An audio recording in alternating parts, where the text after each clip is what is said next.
Get down. When I was about 3 years old, I lived with my family in a place called Renton, Washington. And in Renton, Washington, it rains a lot. And every night after it would rain all day long, there would be these massive night crawlers that would come out.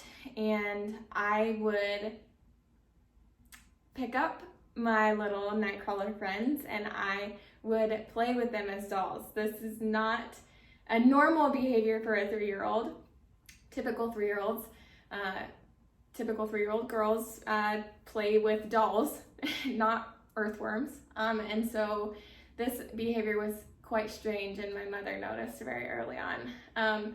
My favorite thing to do would be to hold them up on top of this ice chest that we had in our backyard, and I would dance them along and act like they were having a conversation with each other. And I always had a fascination with bugs. My mom would take me on nature walks, and we would lift up the rocks, and I would crouch down and I would look underneath the rocks, and I would see these little ants scurrying away and being totally afraid and carrying their little babies away.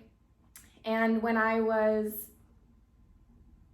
called into my house one time after playing in the backyard, my mom said, "Oh no, Hannah, you can't bring the worms inside." And so I was like, "Well, why not?" And she said, "Well, earthworms, they need dirt in order to survive, and they need to be outside in the dirt so that they can live, and you need to come inside, so you can't bring them in." And so I was like, okay.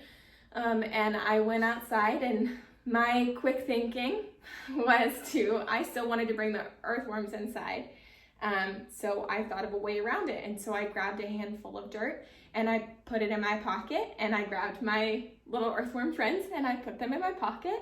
And when I walked back inside, as a 3-year-old would, I had way too much dirt in my pocket. My mom could obviously see.